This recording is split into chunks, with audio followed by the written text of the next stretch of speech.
Kevin Bowen here. Don't forget to listen to The Fan now on 93.5 or 107.5 FM, and check out our latest coverage online at 1075thefan.com.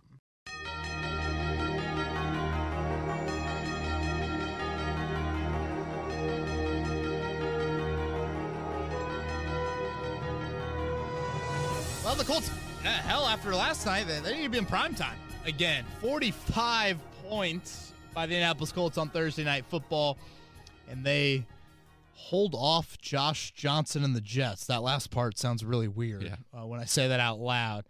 But nonetheless, the most points scored for this franchise since 2014, and really an offensive clinic by the Colts. Kevin Bowen, Chris Presley, back here on Kevin's Corner. Good to have you back, Chris. I know some other work obligations that pay much more the bills, or probably all the bills, on Monday. So good to have you back. And that was a fun one last night for the home faithful, getting a look at the Colts on a short week and trying to get the slump buster going after Sunday's disappointing finish. Yeah, good to be back, and thanks again for Eddie Garrison for always filling in and helping out where he can. Like you mentioned, one of the hardest working people in the building. He helps run the board for the Colts games, and you and I were both there, and a lot of people that I knew were actually there. It was kind of crazy to see. I guess I shouldn't say crazy. I saw a lot of New York fans that actually drove from New York. Well, Hammer and Nigel, our WIBC afternoon show, I went on there Thursday, and they brought up, fans doing the double dip. The Knicks Wednesday night and true. The Jets Thursday. I'm like, man, I guess that kind of makes sense. Mm-hmm. That would be cool, if the Pacers and Colts played back-to-back nights in some city and you got a bunch of buddies together and did that. But luckily, the JETS chants were maybe after the first Mike White touchdown, and that was about it. After that, maybe a little bit more at the end. But we'll obviously get into what I liked, what I didn't like on this podcast. Let's begin with just kind of overall thoughts. A lot of Twitter questions as well to get to. I think for the most part, we're going to be pretty positive. To me, what the pass defense showed last night is nothing earth-shattering. Like, I know the pass defense stinks, so we'll hit on that. But I choose to sit here right now and say it's a 3-5 football team that just put up 45 points in an NFL game, won by 15 in prime time. Weird things can happen on Thursday Night Football, and the Colts avoided weird. They didn't turn it over. First penalty of the game, fourth quarter. Yep. Rigoberto Sanchez isn't needed to punt until like 90 seconds to go in the third quarter. I'm going to celebrate a cover and celebrate a two-score win for this football team, and we can sit here and talk in the moment versus talking big picture. Obviously, we'll do that. But, yeah, I thought it was just a really special offensive performance by the Colts last night. Yeah, it was nice to see them bounce back, obviously, after a disappointing loss last weekend and on a short week. You got to turn right back around. Really happy with the way they used Jonathan Taylor for the most part. So, yeah, like you said, playing in primetime.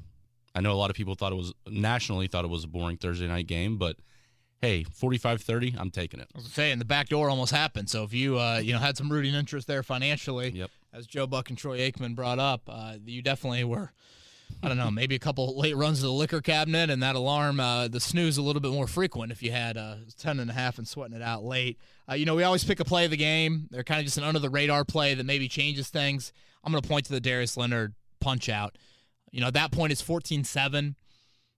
I know the Jets, White had just gotten injured, so they had lost kind of, obviously, their quarterback, but they were moving it a little bit on that drive, if I'm not mistaken, and Leonard makes that play. And then if you look at the very next drive, after that turnover, the Colts fumbled it twice. Yeah. On that drive. And yet they get on both those fumbles. They turn that into a touchdown. And again, it's just not the turnover margin that stands out about this team right now. It's what they're doing with the turnovers. And when they give it away, the few times they do, they're not allowing a ton of points there. And then after that, it was an onslaught. And I get it. There are moments in the second half that make you want to, shatter a window. But in no way, shape, or form was that game ever really in doubt by any means. So, most points scored since 2014. No 45-30 score ever in NFL history. Yeah, I saw that. Little scoregami action there. Something that really stands out to me, Chris, they've scored at least 30 in 4 straight games. I get it, Houston and the Jets, 2 of those games, but still, that's hard to do in the NFL. Colts haven't done it since Manning in 2010 there. So, and then the balance, I would say that. I mean, 260 on the ground, 272 through the air, second time in franchise history. You've been over 250 in each of those areas. So, really surgical by the offense. And yeah, got to get 7-2. You got to rattle off 7 of your final 9. Step 1, arguably the easiest step.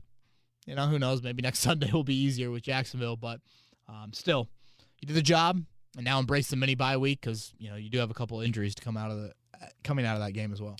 Yeah, you mentioned the 4 30-point games in a row, the 250 and 250. Those were interesting nuggets that you also had this morning on the Fan Morning Show. You gave 4 of them to Brendan King, and there's been some great stats, or some stats that you look back on and you're like, wow, that's pretty impressive. Yeah, and if you don't mind, Chris, let's get right into that. What I liked, offensive line is the first thing. And, I'm sitting there thinking to myself, man, my eyes are saying this is the best offensive line performance of the season. I just feel like there's so much open space for Hines and Taylor to take, 30 miles per hour and get to 90 real quick. And I was curious if I'd find stats after the game that back that up. Well, this from ESPN is one of the more wilder stats that I've seen, really, in trying to, give credence to what the offensive line was doing. ESPN does the yards before contact, yards after contact stat. They've been doing it since 2009. The Colts had 260 rushing yards last night. Of those 260 yards, 211 came before contact. Talk about opening holes. So if the game was two-hand touch, and who knows, maybe come 78, it might be two-hand touch. 211 yards before contact. The Colts averaged 7 yards per rush before contact for the entire game. That is the most in an NFL game since ESPN began tracking that in 2009. Wow. Like, if that doesn't scream the offensive line dominated the game, I don't know what does. Not to mention, Wentz was only sacked once. I think it was like a line of scrimmage sack even. And I think he was hit 3 times, which, again, those are very small numbers compared to what has been the norm for him this season. So just unbelievable work by that O-line. The 8.7 yards per carry, franchise record as well. And, I know we often get questions of, like, what do you learn from a game like this? The Jets are not, I was not worried about this game at all coming into it. I predicted 31-13. I was just like, this is going to be a rout. It's going to be a runaway, blah, blah, blah. The one thing that I thought was interesting is the Jets entered last night 7th in the league in rushing yards, allowed. So a top 10 run defense. Robert Saleh, after the game, adding to his frustration, is saying, we knew they were going to run it. We had heard it all week long, we know full well, Frank Reich's getting called out for not using Jonathan Taylor enough. And you hear Frank say, we got to get back to basics. I asked Frank on Tuesday, what things do you see kind of carry over from Thursday night games over the years? Do you see anything as kind of a common trend? He's like, overall, I just think on a short week, you don't do anything too crazy and you get back to kind of your identity. This is this team's identity. What stands out to me, especially last night, Chris, is they had 261 on the ground in the third quarter. Yeah. And they actually lost a yard in the fourth quarter. So it was not like you had the 80-yard run with the walk-on with 3 minutes to go, and that skews what the rushing numbers look like at the end. No. This was just a thorough ass-kicking by the Colts when it came to running the football. And again, it's the Jets. I'm not sitting here acting like you're going to run for 300 the rest of the season. But this was a top 10 run defense. Yeah. And now they wake up today, and the Jets are 26th against the run after that effort there. So when you give 4-3, 40-yard dash guys space, they can do what they did last night. And Taylor and Hines on full display with both of that. Frank Reich complimented Carson Wentz after the game for kind of checking into some runs. One of those being the first Taylor touchdown. I went back and watched that play. Kind of a light box. Hines is in the slot. And I'm thinking to myself, boy, how many times you think the Colts have ran out of Nyheim Hines in the slot? Like, I can't imagine very often. Sure enough, Carson checks to a run play. Hines, I don't think Hines had a great block, but he got in the way of a Jets defender, and boom, there's Taylor for that TD run there. So outstanding by the offensive line. Certainly the Braden Smith injury is a bummer. Anytime you see a guy leave a game with a triceps injury, I'm a little nervous about that, to be honest with you. Had an x-ray after the game, and the doctors saw something they wanted to take a closer look at, so we'll see the update on that. But, just terrific. Terrific by the O-line. To get to the second thing of what you like, a little background here. A buddy of mine last night, Derrick Henry's out, so we're talking fantasy football. Yeah. I got to put Henry on the IR, put in Naheem Hines. Boom. My buddy says, man, I had Hines last week. I needed 11 yards from him. He had 1 touch, 2 yards. He starts going off. Great to see Hines back in the rotation again. Eddie and I talked about this a little bit on Monday, Chris. I don't think you and I have talked about it a whole lot lately, but Naheem Hines has been underutilized. At the start of the year, the number that I think we came down to in touches for him each week was about 10 to 12 for Hines. He had 15 in the opener. Big number. Mm-hmm. Last 5 games entering last night, these are the number of touches he's gotten. 5, 9, 5, 4, 4. You pay him too much money, first off, to use him that little. But more importantly, he's just too versatile of a guy and too big of a big play threat to, again, utilize him that little. And with what your wideout group looks like right now, you need him to touch the football in the double-digit range. He had 7 touches in the first half for 87 yards. And for the game, 6 for 74 on the ground, 4 for 34 through the air. Get speed the ball. Yep. Get speed the ball. No Paris Campbell. Get speed the ball. You're lacking that number 2 kind of consistent guy, I think, behind Pittman right now. When he was drafted, big plays at NC State was his thing. Offensively, we hadn't seen that as much here in the NFL. But again, last night is just a great reason why this needs to be your duo. And Marlon Mack should not have been getting touches and things like that. It's just these two are really dynamic. And the touchdown run, I had that nice vision there on the cutback. Certainly, there was a screen where Hines caught it. I'm thinking, that screen's not going anywhere. Boom, shot out of a cannon, got 9 yards. I'm like, if that's Pascal, hell, if that's Pittman, I don't know, maybe Pittman gets there just off of, breaking tackles, but, could have easily been, tripped up there. So, we've always been Hines, people on this podcast, but he just needs it. So, when you're looking at things to kind of take away what you put on film with Hines, what you put on film with this rushing offense, again, you might not have the same success moving forward to the degrees you did last night in those 2 areas, but now Jacksonville's got to watch a little bit more film on that. Now Buffalo and Tampa, and it's just that's really, really important late in the year. How can you play off of these things? Yeah. And that, I think, is something that stands out to me. Not to mention, obviously, 42 points in three quarters speaks for itself. Yeah. Anytime we can get an end zone backflip, love it. Whew, shout out Samantha Pezic. Yeah, I mean, that's, Simone Biles got to be loving that. Mm-hmm. All right, talked about what you liked. Let's go to what you didn't like, and it's obvious, and a lot of people are in the same boat as you, and that's the pass defense.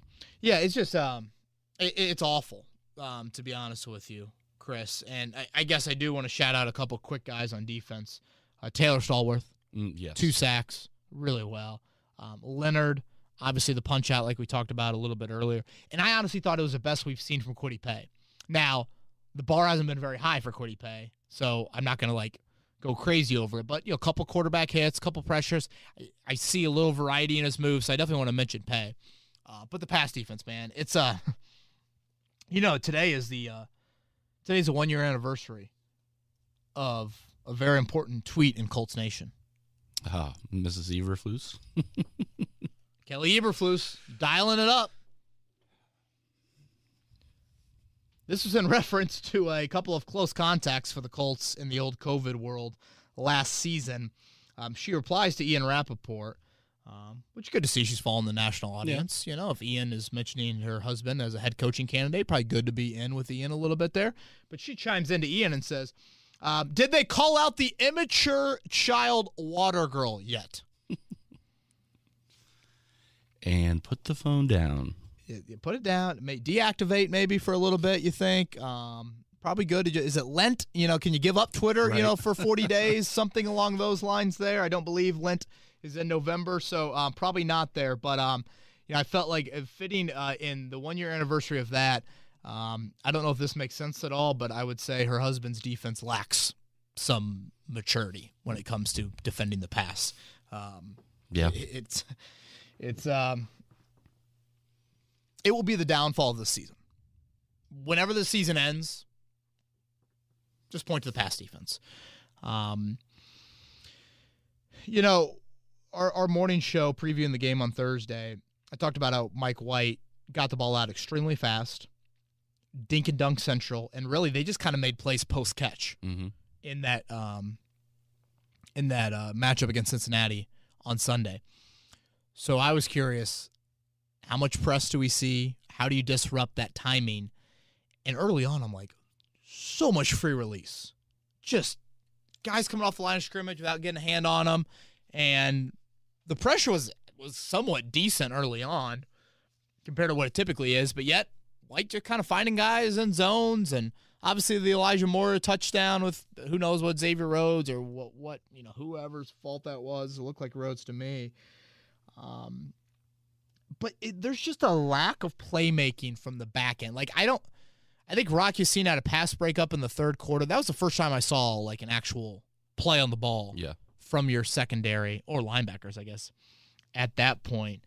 And I'm just sitting there watching Mike White to Josh Johnson, thinking to myself, Josh Allen in 2 weeks, Tom Brady in 3, Kyler Murray in a month and a half, Derek Carr in the second to last game of the season, in which could be just a monumental game, potentially. And here we are again.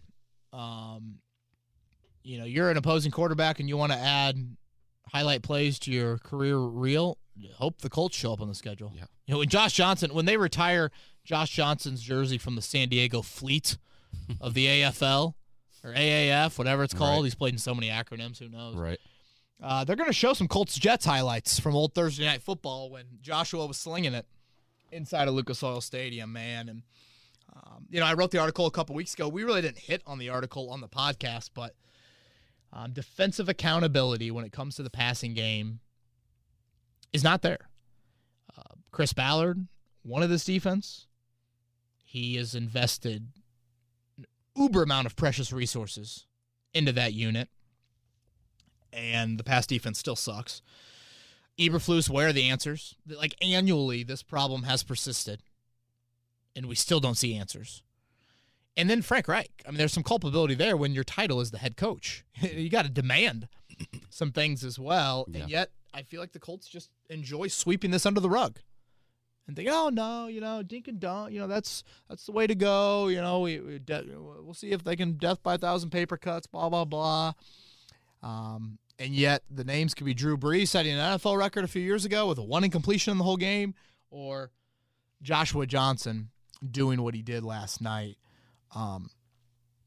Something that I think we got to remember about defense in the NFL, because the Colts are a great run defense, which adds to the frustration of shouldn't your pass defense be better? Like, you're getting them in unfavorable down and distance situations, and yet you can't dial up pass rush consistently, and your back end lacks resistance. I made this point on the morning show.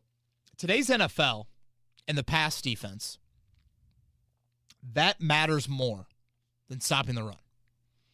The NBA, what matters most? Guards and wings over big guys. In Major League Baseball right now, with how starting pitchers are barely used, a deep bullpen matters a little bit more. Hitting home runs is like the new age craze of it all, versus kind of small ball. Hell, I obviously am obsessed with golf. It's all about how fast can you swing? How far can you hit it? So with the NFL right now, it is about pass defense. And the Colts are an abomination of a unit when it comes to that part of the game. And so last night, to me, did not reveal anything new. It was the same old story. Just insert a new quarterback. And honestly, a few more national audience eyes thinking, oh, God, man, I should have. The Jets over on points was what? even with Josh Johnson in there. So, Frank Reich wants 2 Super Bowls in a decade. How can you sit here and watch that defense and not think changes need to happen? Mm-hmm.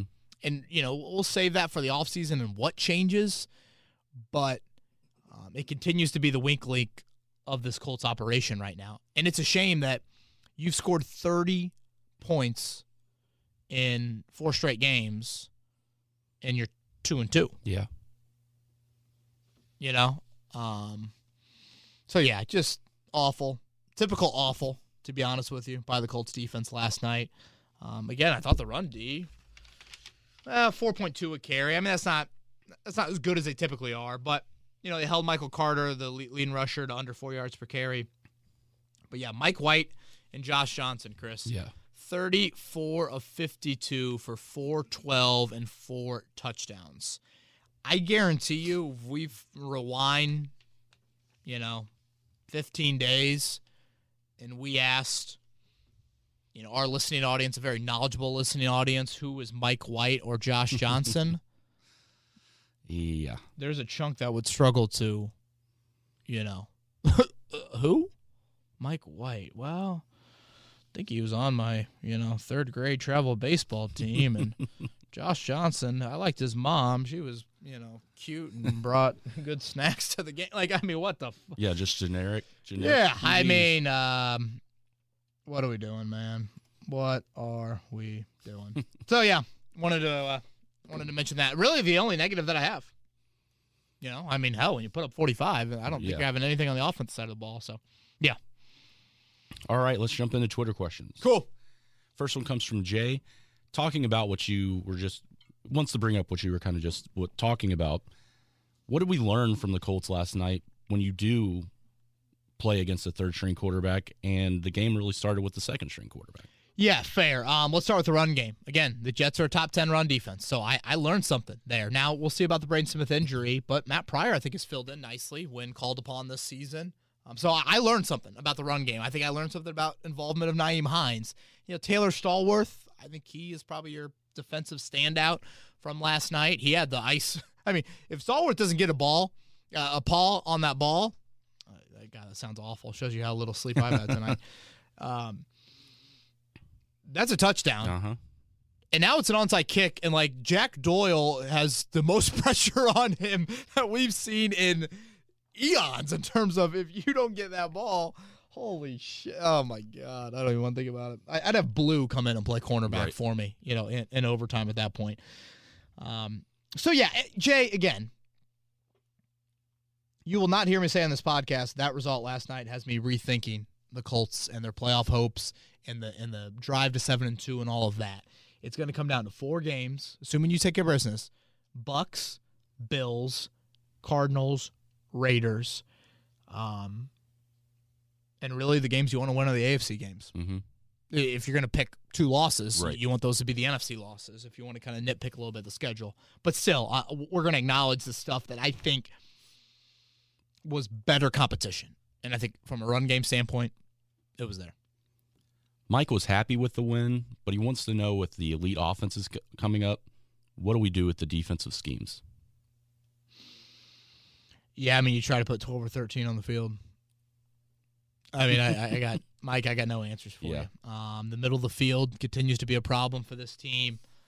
And now I think it is mostly scheme related, but now you're starting to feel the personnel in the secondary. You're out. Corey Willis is out 2 more games with him going on IR, maybe longer. So that's Jacksonville and that's the Bills. Josh Allen without Julian Blackmon and Corey Willis. We'll see about Xavier Rhodes. I know Rhodes has been very much in the struggle bus this season, but your depth at corner, is going to get tested as well here all of a sudden. Yeah.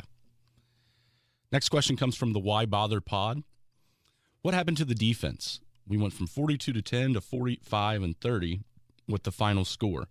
Did our offense put them in the bad position with 3 punts in a row? Did the defense retire mid-game? And who's more to blame and what shifted in the coaches to allow the terrible showing? Thanks. Love the pod and all of your input. I appreciate that.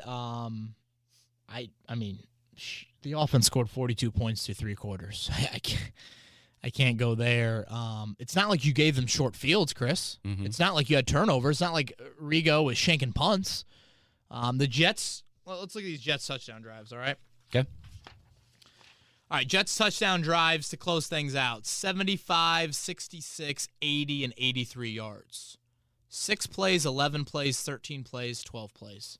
Methodical beatdown through the air by the Jets. So you lack closers up front. You lack closers. We've talked about it. Killer instinct. You know, Frank Reich and I were going back and forth earlier in the week, and I asked him a question. You know, why can't you beat playoff teams? And I think in general, it's a combination of your quarterback isn't elite. I think quarterback's good, but I don't think he's in the elite category. And your defense just doesn't have a killer instinct. Leonard does, but in closing out games, I just don't think your pass defense is there. Craig wants to mention that the offense was incredible last night, but the defense was atrocious outside of Taylor Stallworth, which you mentioned. Wants to know why we don't do two-back sets with Nyheim Hines and Jonathan Taylor, because it seems like it plays mind games with the opposing defenses. Yeah, I mean, Chris, how many times have we said this? Yeah. You know, 2-back sets is what we want to see. You know, that Wildcat with Taylor, I thought it was too predictable. The 4th and 1? Yeah, I'm fine with going for it, to be honest with you, because that would have made it 24, and that's pretty much 4 scores. I know it's technically 3 scores, but I mean, we need 3 2-point conversions there. So I would have liked to have seen just like Wentz in the backfield, Hines in the backfield with them, you know, something like that there.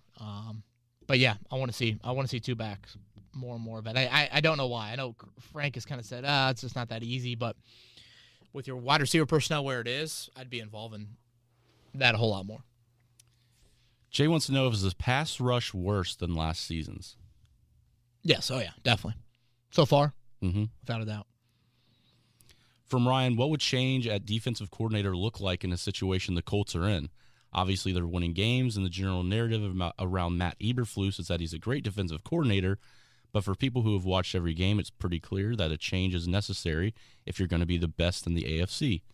Is it unheard of to fire a defensive coordinator at the end of the year if you're not going to do a complete coaching overhaul?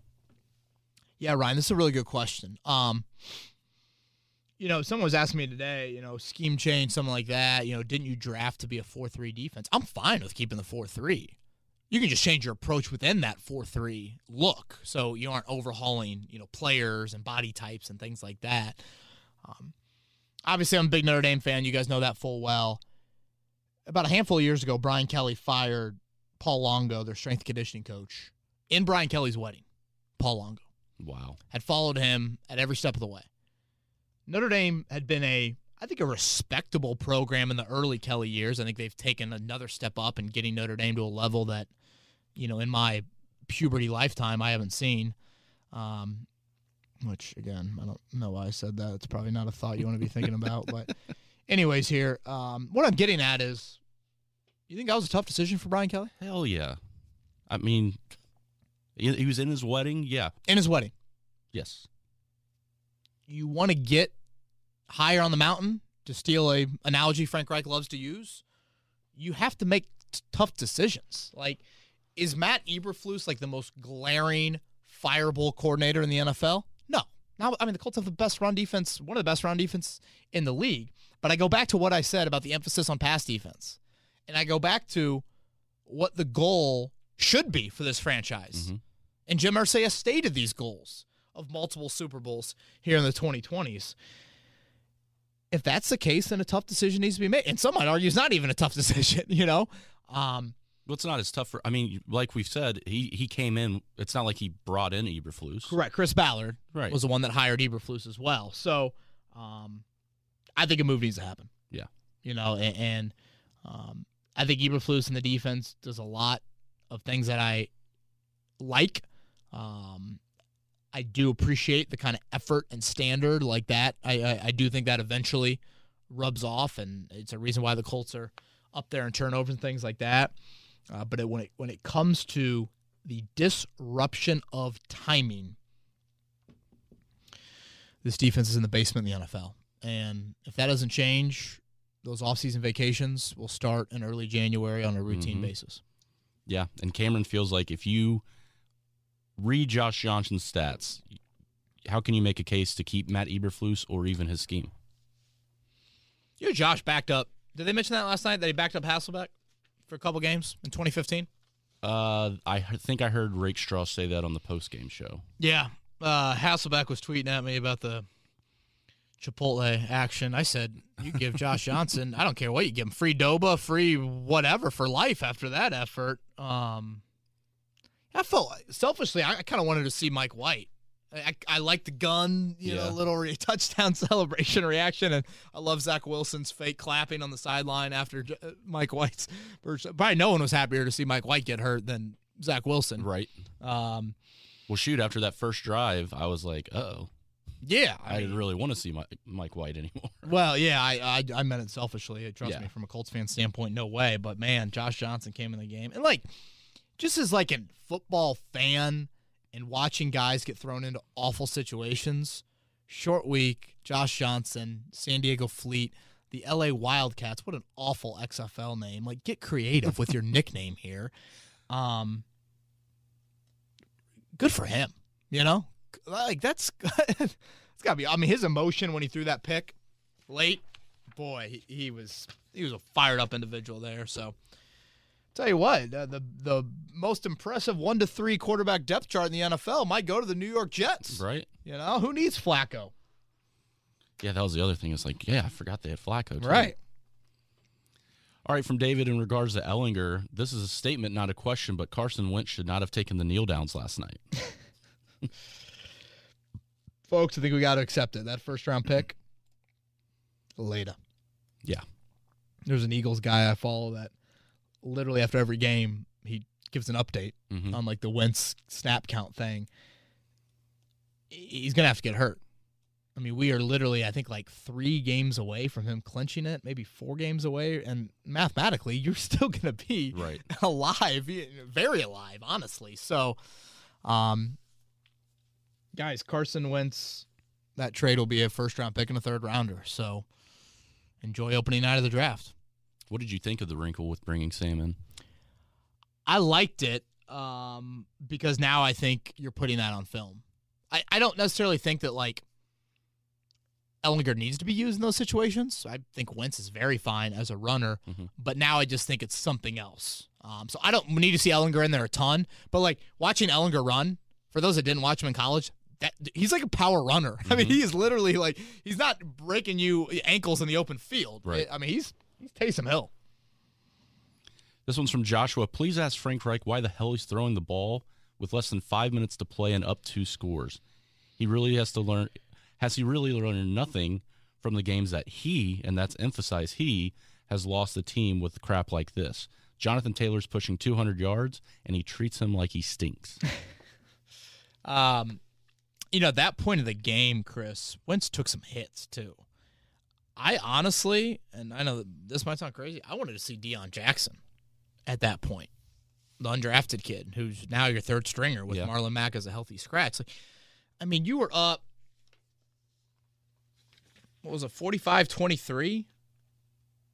Yeah, 45-23, 42-23. No matter how you look at the scores, you're up 3 scores in the fourth quarter. With how that offensive line's playing, I get it. Do you want a rookie getting his first touches? I don't know. Maybe ball security would be an issue. But that was kind of my thought there. I'm just I'm thinking more about injuries probably than I should be. But, yeah, the Jets were not going to come back. They're going to run out of time. You were people already heading to the exits up on the Jets. Shit, I tweeted at halftime, start Ellinger in the second half. You talk about that riling up some people. I don't know if I was joking or not, to be honest with you. I'm like, the Colts have not been in this situation yet. So, if you go up 4 scores, that's what you start thinking about. But then Matt Eberflus is like, you want Sam Ellinger to play? Watch this. Right. Question from Wake Spike. On your last podcast, you mentioned that Frank Reich's seat warmer is on number 2. With the Colts being scored on by third-string quarterbacks, shouldn't Matt Eberflus's be on 3 by now? We can't close out third downs. Also, at this point, I would trade Xavier Rhodes for a bag of chips and a practice squad guy. Hell, I'd just take the bag of chips. Unfortunately, the trade deadline has passed. Doritos, right? Your Doritos. Yeah, baby. Give them to me. Give them to me. Yes, that's accurate on the seat warmer. Mm-hmm. And we're talking like that seat warmer's on 3 when the Minnesota Golden Gophers have recruited the kid from Florida and he's experiencing winter for the first time, and he gets into his car, his NLI or NIL car, and he's oh boy, crank it up, baby. Yeah, crank it. That's it's got to be there. Has to be there. Better be there. I had to use a seat warmer this morning. It was... Oh shit! I don't blame you, man. There are a lot of scrape action. Around town. From David, Kevin, I've always been on the thought that this is an Eberflus issue, but the more that I watch, I think it might be a Chris Ballard issue.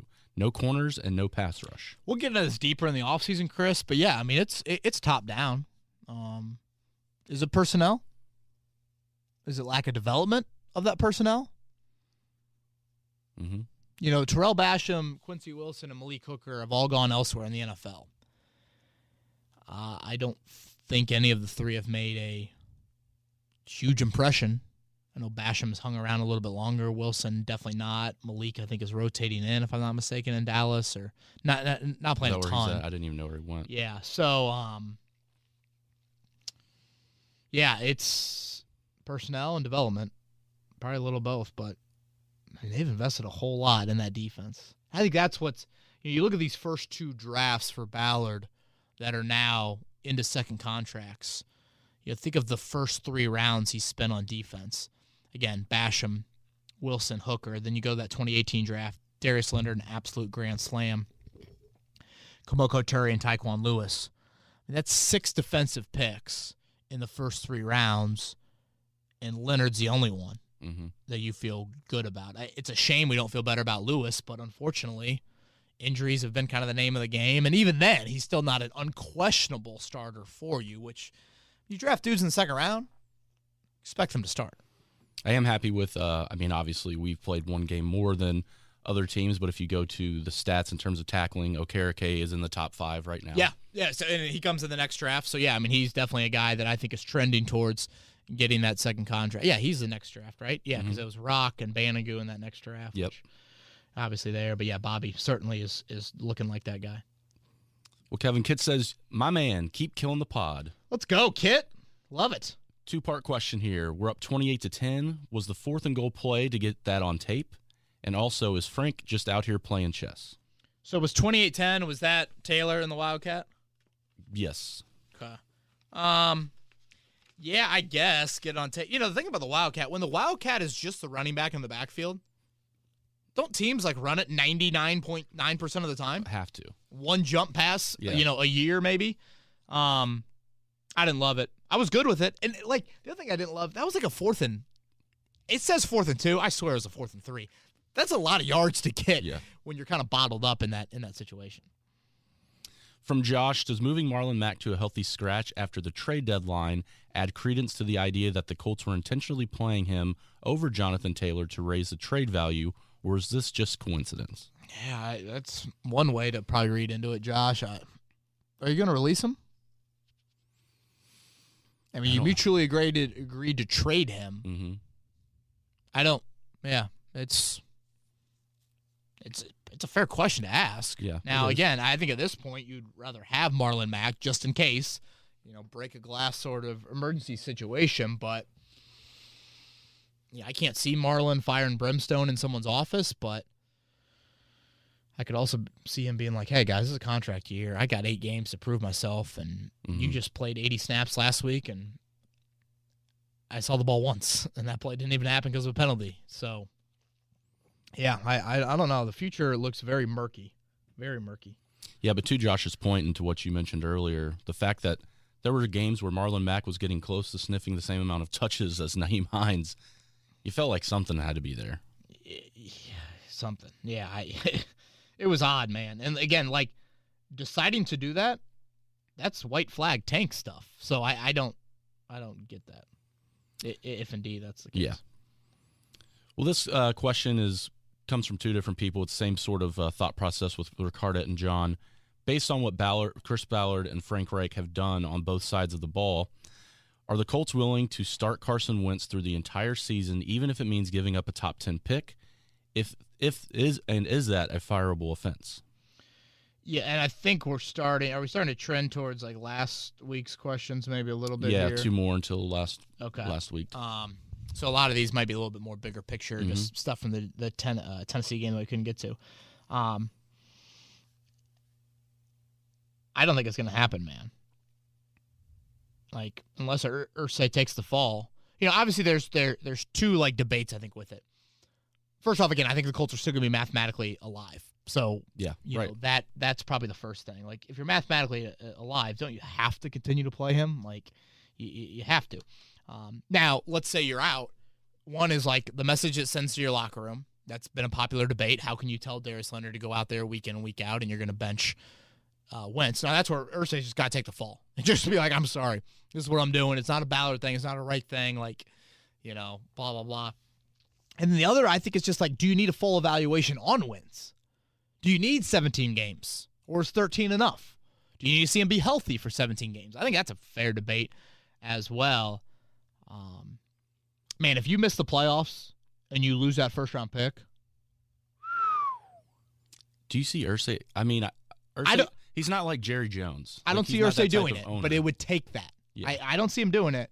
But Jim gets football. Jim knows what a first-round pick means, what a top 15 pick means, and how decimating that can be and losing it in a year that you might not make the playoffs. So, I mean, again, unless they literally – I would think they'd have to – what do they have? They have Jacksonville this coming week, and then I believe Buffalo. Buffalo, Tampa. Let's say, like, let's just put those in the loss category for, whatever, for the sake of the argument. The next game, I believe, after that is Houston.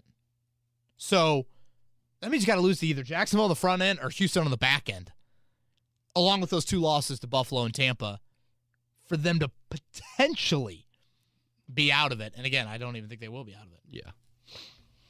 All right, let's go to a question from Donnie. What's the story on Jordan Wilkins' release? Feels like he's always been a valuable player for us, especially on the special team side of the ball. Donnie, I wish I had more. Super vague. Super weird, super vague. He was out for 3 weeks, non-COVID, related to what? I mean, mono? Like, we're just guessing here. Right. It's probably very unfair, and I probably just committed a HIPAA violation for guessing. But, then he came back in practice for a week. Oh, that was weird to me, too. So, they like Deion Jackson, I know. They bumped him up, playing some special teams. Haven't seen him on offense yet, but still, the trade of Mac or the parting of ways of Mac for what I wanted them to do always centered around having Jordan Wilkins. So, now I think Mac actually brings some emergency insurance value. Yep, I agree. Edward has a question in terms of the dramatic philosophy approaches in terms of like the Colts versus, let's say, the Rams and Chris Ballard. The Rams, they go out and trade for a bunch of people. We saw it last week. Sammy Watkins, Marcus Peters, Aqib Talib. Yet the Colts are still going to the draft board. Do we need to keep making more moves like we did with DeForest Buckner? I don't think cap-wise you're kind of in a situation to do that, really. Like, Ballard wants to create a core like the Manning era. And I get that. Like, that makes a whole lot of sense to me in what you want to do. The Rams feel like they're a quarterback away. The Titans, obviously, there's a bit of an all-in feel with Henry and just his situation, obviously pre-injury. The Colts felt like they were a quarterback away, and the Colts ultimately did not really pursue Stafford, and they felt like Wentz was a guy capable of giving them a whole lot of help. And right now, it looks like, based off where they're at right now, that they are not just a quarterback away from that. So, I understand the roster building philosophy, but I stand by what I said in March. I would have liked to have seen a proven pass rusher, come into that building. The name that I keep on coming back to is Hassan Reddick, Chris. When the Colts drafted Malik Hooker in 2017, I was under the impression it was either going to be Reddick or Hooker, if Reddick would have been there. Struggled, I think, in Arizona, I believe, is his first stop, and now is just taking off. And Carolina's got like 7 or 8 sacks, something like that. I thought he would be a free agent name to go after there. So, Now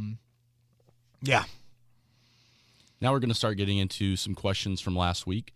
Obviously, with that disappointing loss to the Titans, Niles wants to know how much more slack do we give Wentz especially after the bad second half mistakes with those turnovers, and also run the damn ball.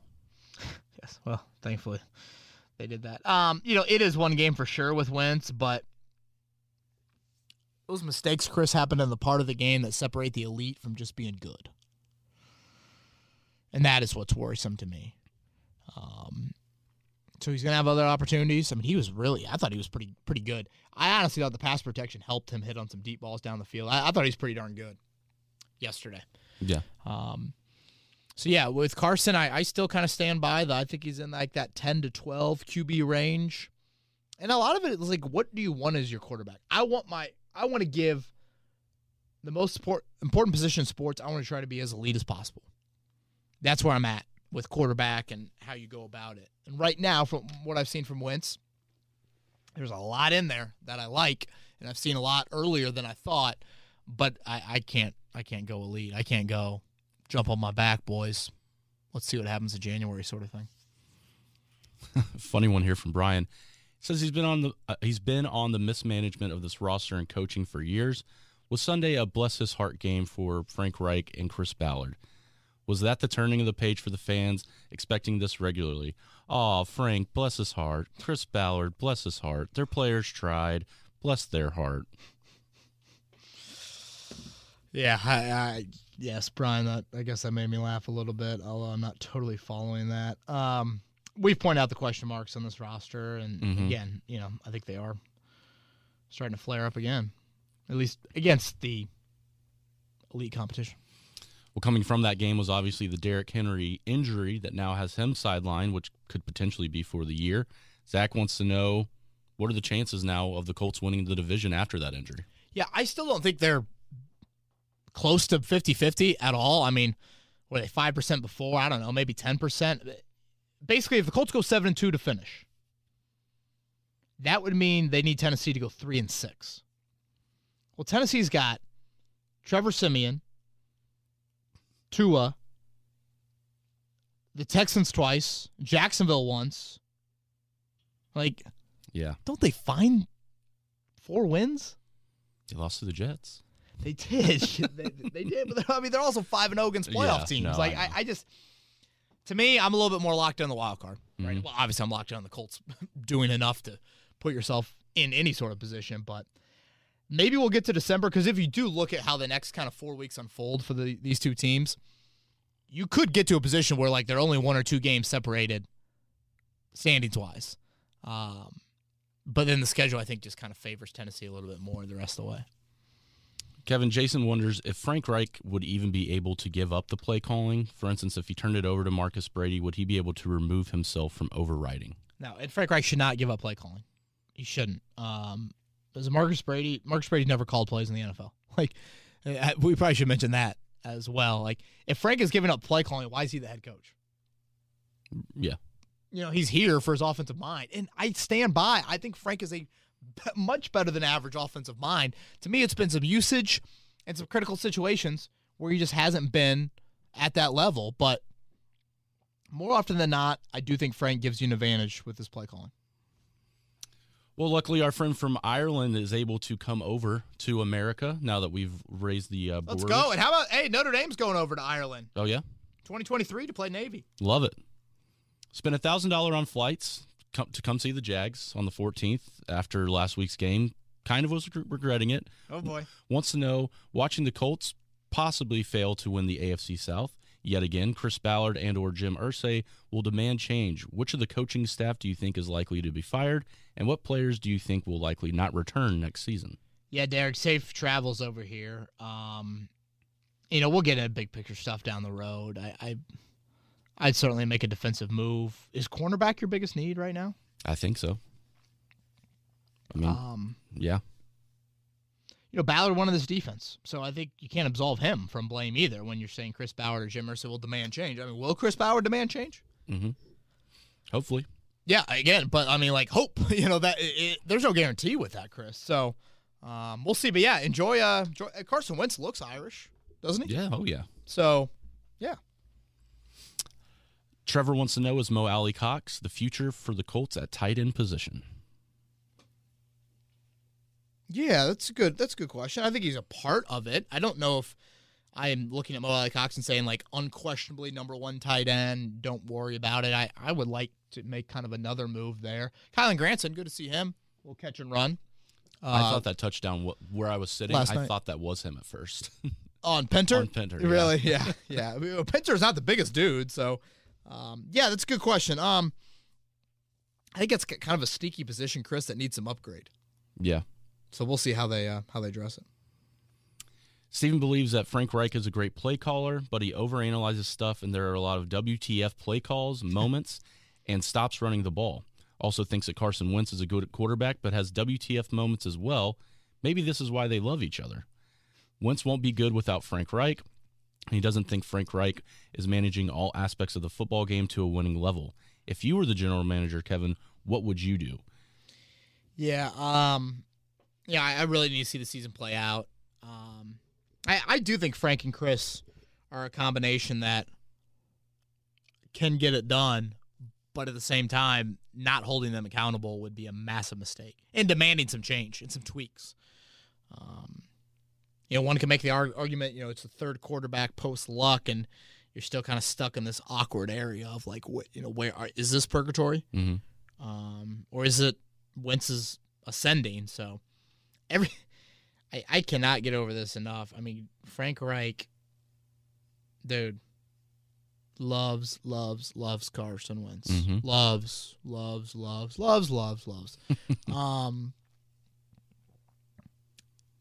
Can't cloud things though, Chris. I think it's fine. It's cool they have that sort of relationship. I think it helps in a lot of areas, but it cannot cloud decision making at some point down the road. Yeah. Mitchell was at that game last Sunday, Kevin. Okay. Said he was right above the Colts tunnel and could look down and see Chris Ballard. And during that overtime session, saw him shake his head a couple times in disagreement with some of the play calls, put his hands on his face, and walked down the tunnel after that last interception. Up to this point, how do you evaluate the year? And do you think he's satisfied with the Frank Reich Carson Wentz duo to this point? Dude, Chris Ballard wears his emotions on his sleeve watching a game. I've sat near him several times, and it's funny because visiting press boxes, the GM of the visiting team sits amongst everybody really, and watching like the home media of those teams like turn around and look and like, who's making that noise? And sure enough, it's the GM of the Colts, Chris Ballard. Again, he's such an even keel guy in so many other facets though. I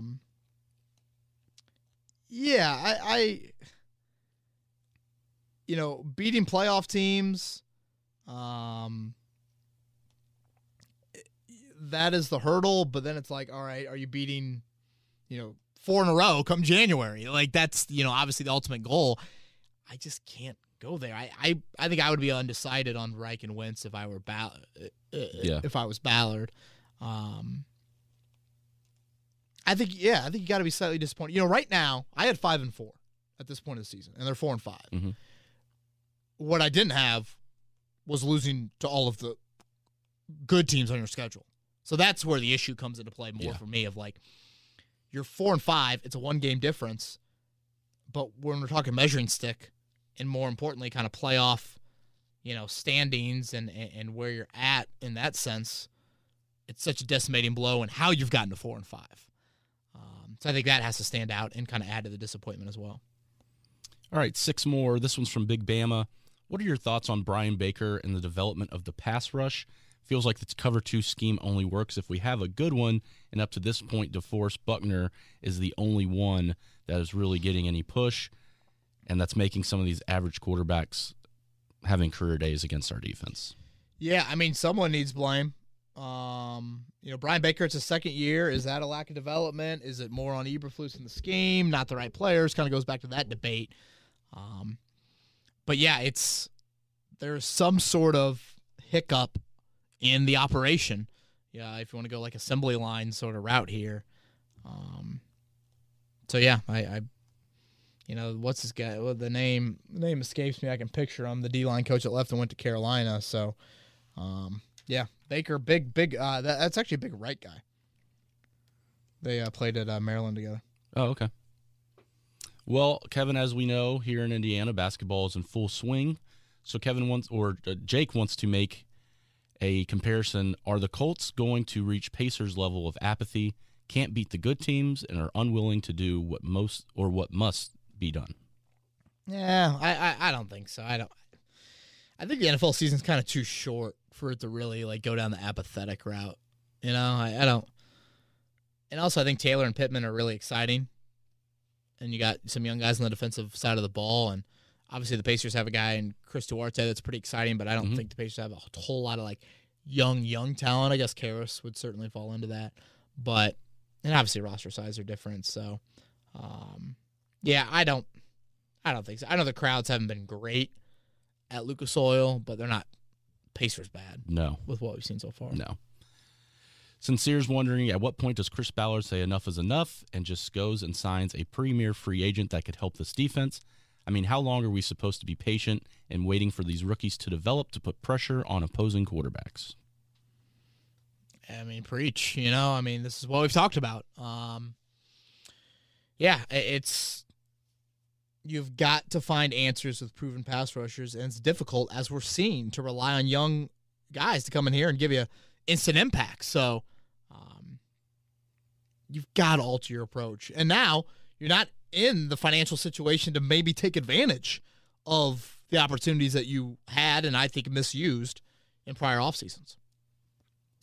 Daniel says it feels really, really strange to be in a situation where the Colts' playoff chances are now so low that he's starting to let off-season thoughts creep in. With that said, what are the biggest holes on this roster that you think the Colts need to address? He's thinking cornerback and the quality O-line depth to start. Well, I definitely go corner. Hell, I wouldn't pass up another edge rusher. I mean, I certainly wouldn't. What about wideout? Yeah. Who's your future at wideout? Pittman, and then what? Yeah, that's the issue. I mean, obviously Pittman. Pascal contract year. Is Hilton going to retire? Should Hilton come back? Those questions. And obviously Paris Campbell, you can't rely on. You see the Paris Campbell update? Christmas, right? Circling Christmas. So yeah. That'll be interesting to see if he's able to come back at all at the end of the year. Brian wants to know, he says, if Wentz is going to be legit good, he feels like a first-round pick is fair value at a certain point. Says, I know the fans get hung up on the playing time threshold, but if he's a franchise quarterback full stop, he's okay with the cost. How about you? Yeah, again, I go back to what I said earlier. What do you want from your quarterback? I need my franchise QB to cover some things up when necessary, to make the plays in critical moments. I need all of that. That's a high standard that I have for the position. So now the cost of doing business, you want an average to above average quarterback in the NFL, it's going to cost you a first round pick. Right. So yeah, Brian, I totally hear where you're getting at, and it probably is fair value. But again, a lot of it I think comes down to where do you draw the line and what you want your franchise QB to be. Franchise QB is a big label. Yeah, big label. I don't take that lightly. So, yeah, that's my thought. And the final one for this podcast comes from Jake, and you touched on this earlier as well, Kevin. Kwity Paye couldn't beat a backup tackle once during the Titans game. Why should we believe that this player will be any different than the failed edge picks that Chris Ballard has taken? Yeah, obviously a little better from Paye last night. Something I've always thought about him when I watch him, and I mentioned this a little bit at training camp, his body type, when you look at him, I don't look at him and think that dude is a freak athletic combine tester. But he is. When I watch him play, I don't see those traits speed, quickness-wise, to the extent that he is as a tester. I'm not saying he's a poor athlete by any means. I mean, trust me, he's not that. And I thought he showed a good variety last night in moves. But, there's so many of those comparisons of, size and three-cone and, then you get into, the player comps. And, some of the player comps, I'm like, oh, that dude's got a little bit more juice than I see out of Kwity. I still think Kwity can be a fine player, but that's just kind of been my early observation. I'm sure it's like every other rookie when they come in. The game at some point probably will slow down for him. Yeah, definitely. And I think, what he looks like here to close out the second half of the season, that'll be something to certainly watch. All right, well, that does it for Twitter questions on this edition of Kevin's Corner. Awesome, man. Appreciate you doing this on a Friday. Yep. And we will be back after the Jags game, recapping that and leading into a big one at Buffalo and then home to Tampa to close out the month of November. For Chris Presley, I'm Kevin Bowen. Everybody have a great weekend, and we'll talk to you next week, or I guess in about 10 days, on Kevin's Corner. This has been Kevin Bowen. Thank you for listening to another edition of Kevin's Corner. If you haven't already, subscribe on iTunes or Stitcher for the best Colts and Pacers coverage.